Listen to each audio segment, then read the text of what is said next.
गुजरात के उदाहरण आपके सामने आए,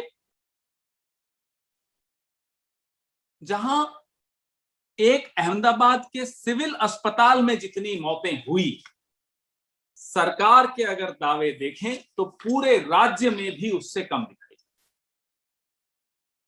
10 अप्रैल से 9 मई के बीच में पूरे राज्य में 3,578 मौतें बताई गई और अहमदाबाद में 698 मौतें बताई गई सरकारी आंकड़ों के तौर। सच्चाई क्या निकली कि अकेले अहमदाबाद के सिविल अस्पताल में इसी दौरान 3,416 मौतें कोविड से हुई। सिर्फ एक अस्पताल की बात कर, सोचिए पूरे राज्य की क्या स्थिति होगी। अलग अलग शहरों से रिपोर्ट्स आई हैं, सूरत, राजकोट, बड़ौदा, भरूच।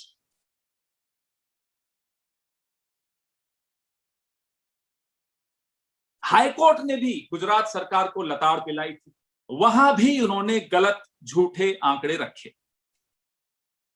आइए मध्य प्रदेश की, हमने सबने रिपोर्ट्स देखी कि किस तरह से मुक्ति धामों से रजिस्टर गायब किए जाए कि कहीं आप जैसे खोजी पत्रकारों को कोई आंकड़े न मिल जाए। जैसा कि मैंने कहा, ये आंकड़ों से डरते हैं। ये आंकड़े नहीं है, ये किसी के भाई बहन, माता पिता, पति पत्नी, बेटा बेटी, ये वो लोग हैं जिन्होंने अपनी जान गंवाई। और सरकार के लिए आंकड़े भी नहीं। ऐसी डरी हुई सरकार, मीडिया से इतनी डरी हुई सरकार, विपक्ष से इतनी डरी हुई सरकार कि कहीं आंकड़ों से इतनी डरी हुई सरकार भारत के इतिहास ने नहीं देखी।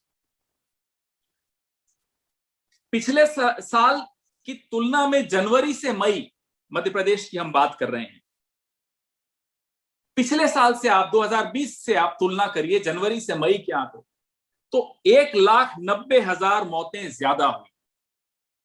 और जो भी आप में से सभी लगभग आंकड़ों को समझते हैं, बर्थ और डेथ के ट्रेंड्स को समझते हैं, प्रोजेक्शंस को समझते हैं, यह स्वाभाविक कतई नहीं हो सकता। सरकारी आंकड़े सिर्फ 4,461 मौतों को कोविड से संबंधित बताते हैं। आप बताइए, आप जानकारी दिलवाइए कि बाकी मौतें फिर कैसे हुई।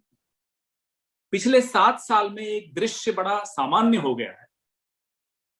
वो नौकरियां हो, अर्थव्यवस्था हो, जीडीपी हो, तमाम आंकड़ों से या तो सरकार उन आंकड़ों को छिपाती है या वो किसी तरह से बाहर निकल आए तो उनसे छिपती है।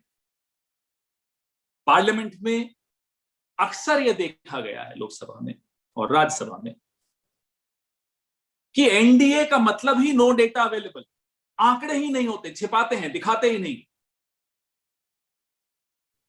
अर्थव्यवस्था पे हो, नौकरियों पे हो, बेरोजगारी पर हो, लेकिन जब बात इंसान की जिंदगी, एक एक हिंदुस्तानी की जिंदगी से जुड़ी, मौत से जुड़ी हुई, तब भी अगर आंकड़े छिपाए जा रहे हों तो ये घोर पाप माना जाए। अब तक जो संवाद होता था सरकारों के बीच में, मीडिया के बीच में, तो किसी हादसे में अगर मौत लोगों की हो जाए तो पत्रकार लोग, आप जैसे लोग, प्रबुद्ध वर्ग के लोग कहते थे, अरे साहब ये एक महज आंकड़ा नहीं होना चाहिए, ये इंसानी जिंदगी है। नए भारत में तो ये स्थिति आ गई है कि अब ये महज आंकड़ा भी नहीं है। कहां बात होती थी कि इंसानी जिंदगी को एक don't reduce it to a mere statistic, अब ये स्थिति आ गई है कि it is not even a mere statistic, ये ना अब एक आंकड़ा भी नहीं है। ये है नया भारत।